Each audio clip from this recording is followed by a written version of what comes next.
All right, everybody, welcome back, and we're on to assignment number 2. And in this one, very similar to what we did with value, where we have a gradation moving from one to the next.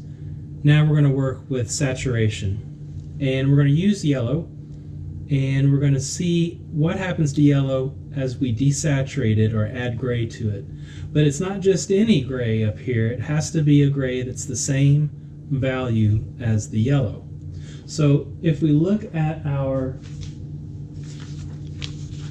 color chart, you're going to see an example of something like this, where this is the yellow all by itself, and this is the yellow with a little bit of white added to it. But I took advantage of this because I have a really old black and white printer, and so this is what it looks like when it's printed out. So this value here, we see it as yellow, but when we reduce it only to dark and light, the computer and the printer says it's a gray about like this. Now, each technology has its own sort of flaw, and every time we translate one idea or one image from one to the next, we lose a little bit of it. I think that this isn't quite dark enough. I think that really that yellow is just a little bit lighter than that. Or I'm sorry, this gray should be a little bit darker to be that yellow that's on there. So I'm going to mix up a gray, but this is to illustrate how you translate color into value. I'm going to try to find a gray that's just a little bit darker than that. And if you remember, the last time we worked, what we did is we created a gray that was just about a number 1 gray.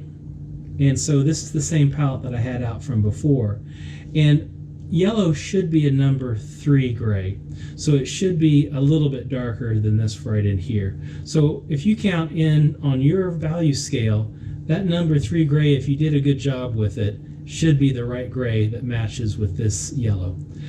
As you get into darker colors, violet is the darkest. Violet is actually like a number 9 gray. Your reds and your greens are about a number 6 gray. Your orange is about a number 4 gray. So each one of the colors is a little bit lighter or darker as you move around the hue here. And so what I want you to do is realize that what we do for yellow here is only for yellow. We'd use a different gray for a different color. So again, I'm just going to do a short version of this. I'm not going to make you watch me do every single one of these values. And you can see what the student did. And so she did a pretty good job. But again, that jump from the first color to the first saturation sometimes is a little bit of a big jump. So I'm going to try to make sure that we don't see such a huge jump here and such a small jump on this side. Okay, so get rid of my palette from before. One of the things that you can do is you can save some of your colors. And so as you work, if it turns out that you're working on a couple in a row, you'll be able to take any of the live paint and move it over onto another palette.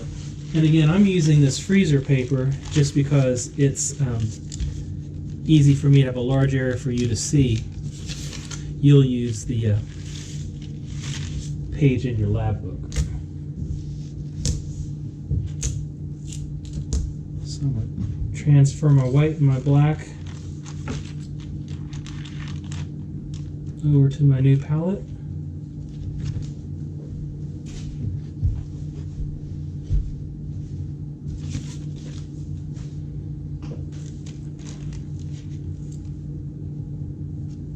And we're going to add one more color. We'll be working with the Hansa Yellow Light today, so we'll have our black, our white, and our yellow. So I'm going to mix up my number 3 gray first.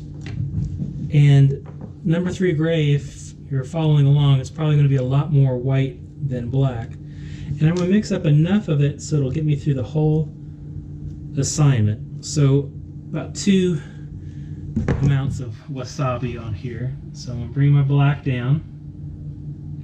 This is where I'm going to make my gray. I'm not going to put any black into the white, so I'm going to clean off my palette knife before I go into the white. And let's see how close we can get to number 3 gray. It's too dark, I add more white. Too light, I'll add more black.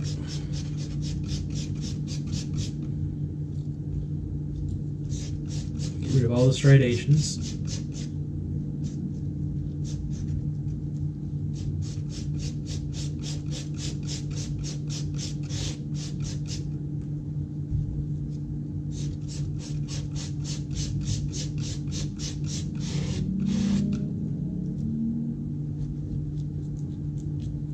And if you're working at home and you have trouble with your paint drying on you, you can always add just a touch of water, just a single drop. And that amount right there is just enough to keep this from drying up. I don't need it right now, so I'm not going to put it in there. But you don't want to put so much water in there that it becomes watercolor and you can see through it. But it is all right for you to add just a touch of water so it doesn't dry on you if you have a really dry house or the air conditioning is blowing across your area of mixture. So that looks pretty good. Now back to our values. What we're going to do is we're going to try to find number 3 gray, and so that's looking pretty close, and supposedly that's about what it should be for this light, this Sansa yellow light. Now I think that probably I'm darker than this number 3 gray. So let's try to get it as close as we can. We don't have to make it perfect, but let's get it a little bit closer. So I'm going to add just a little bit more white to this so that we're as close as we can get to being a number 3 gray. So I'm going to add about this much more.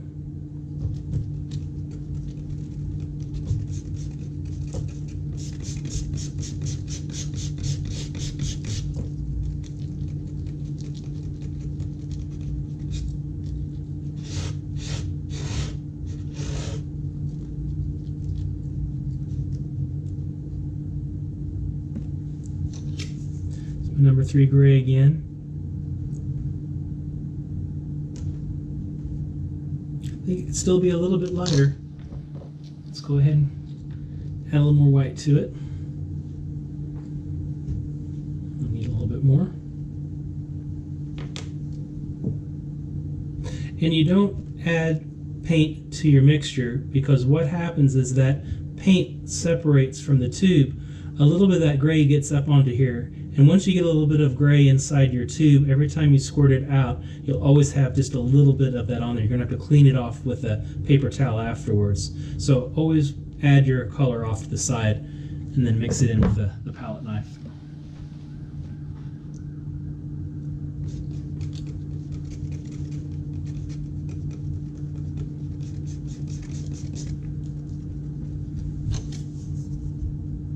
It's getting closer. Just a little bit more.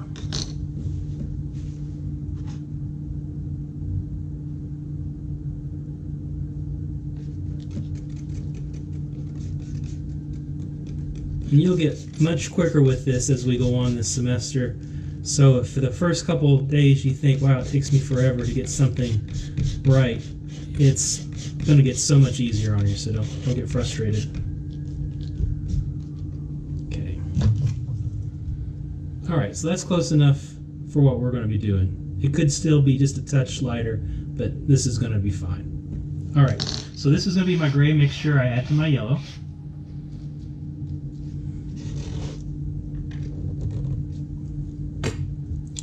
Get my yellow out now.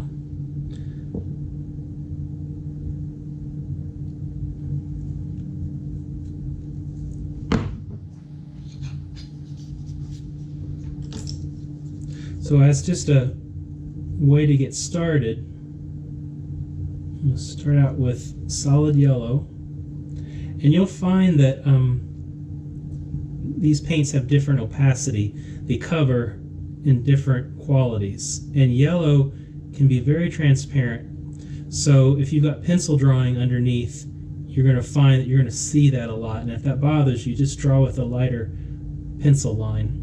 Or if you're trying to cover over, you're going to find that it takes a couple coats to cover over. And one way to do is just paint it white first, let the white dry, and then paint over with the yellow, because the yellow is more expensive than the white paint. So here's our yellow, and then also for our purpose, we're going to have a gray, and then we're going to try to get something halfway in between. Okay, so just like before, when we try to get a middle gray, we're going to try to get a middle saturated yellow. So it's not looking like it's more on the gray side or on the yellow side. So I'm just going to take equal amounts. That's one way to get started. So equal amount of gray, number 3 gray, and equal amount of yellow. Looks about right. Okay, and so I'm just going to mix these together.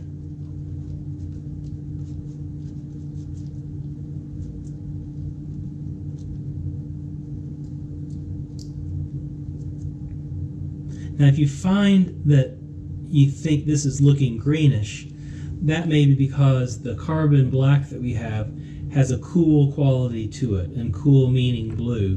And so it's that bluishness in the black that mixes with the yellow that makes that secondary color of green. But this is what we're doing. We're trying to get the yellow to be desaturated as we move towards this gray. So this is supposed to look like it's half yellow, half gray. So you can see when it's on top of the gray, it looks pretty yellowish. When it's on top of the gray or yellow, it looks pretty grayish. So this is a good start. And like I said, if we make a mistake, you can always paint over it and adjust it someplace else. We can see how our student did it last time. So you can see her version. Now her gray is a little bit lighter than our gray. So that means this saturation isn't going to be exactly right. But it looks like this is something right around in this range right in here. When we look at my version of it, you can see that it's right about in here. So this is pretty close to a middle gray. So my guess of half and half turned out to be about right. So let's go ahead and paint that down onto a block here.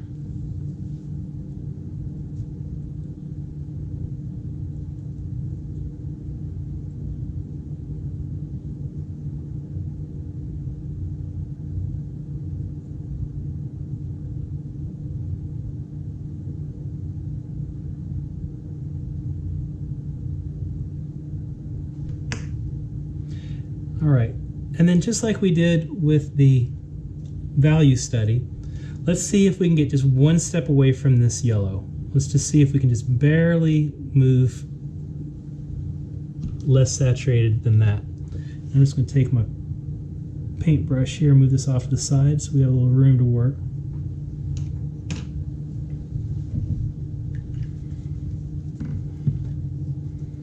And so I've got some yellow here on my brush, so I'm just going to try not to waste any more than I have to.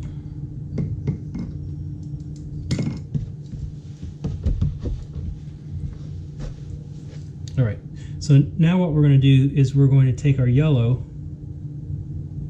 and just see how little gray we can add to it to make it just slightly desaturated. Okay, if you remember, I'm talking about pepper flakes worth of gray, just tiny amounts, maybe not even that much.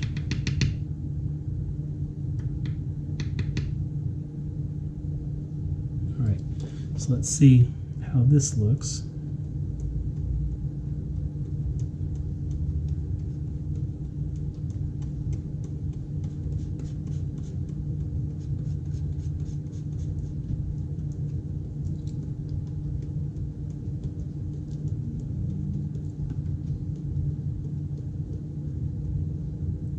So that really looks a lot darker, or I should say more correctly, this looks much less saturated than that yellow. Over here it almost looks like a yellow. But here I think that we could afford to put a little bit more color in it. I think that we desaturated it too much. I'm going to add a little more yellow.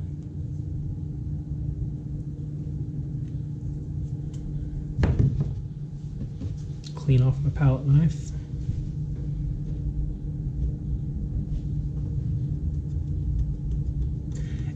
And remember, this yellow is so transparent that any black that's in there is going to show up, just like pencil lines underneath it.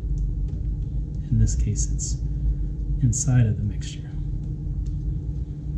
All right, so do you see the difference? So this should behave better than what we did before, where I tried my best just to move one step away, and the student also tried her best to do it one step away. But I think this is a little bit better. It's definitely less saturated than yellow, but it's not quite going gray so fast. And what this will do is it'll give you more room for mixtures as we move down that side. All right, so let's paint this into a block.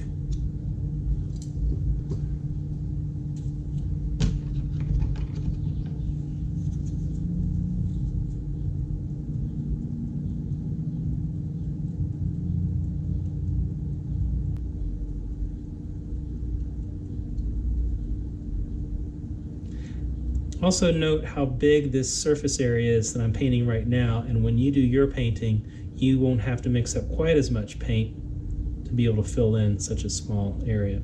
So that's my first yellow, and then that's my second yellow, just a little bit duller. And then each time you mix, you'll be adding a little more gray, a little more gray, a little more gray. And then you may also want to do the same thing on this side. You may want to have the gray just be one step away from here by adding just a tiny amount of yellow. I'll do that real quickly, and then I think you'll be able to do the rest on your own.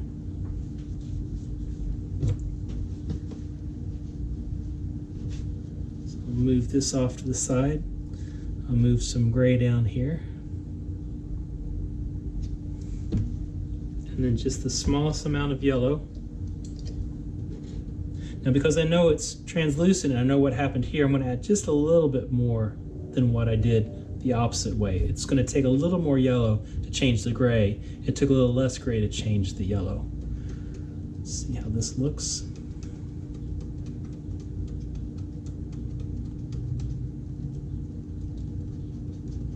See, that yellow is almost completely enveloped in the gray.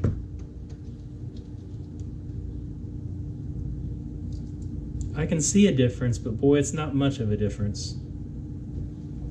Let's add a little bit more yellow to it.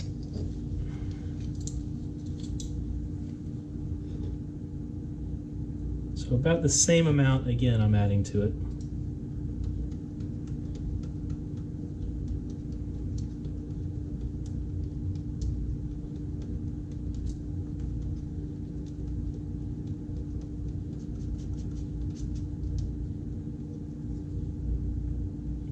And that works out pretty well. So the application of this would be, if you're doing a landscape and the sunlight is hitting the sidewalk, what happens to the sidewalk when it just slightly seems to be warmer than when it is in the shade? Adding just a little bit of yellow to it would change that color. All right, I won't spend time in this video showing you how to put it on the block, but in class I'll also be able to show you how this works. So work on your next assignment. This is the contrast to saturation. It's your Hansa yellow light. It's about a number 3 gray. Just do the best you can. If you're a little bit off, it's not that big of a deal. But see if you can't get one step different as you move all the way across. And then in this photocopy that's been done on this lab book, boy, I don't really see hardly any difference at all. In the original, there was a little bit more of a difference. Then you can see the student also struggled to find those different values that are in here. So it's this step right in here. There's probably room for 2 more colors in between here, and that moves that down so you have a little bit more to work with. So good luck with this, and I'll see you in the next video.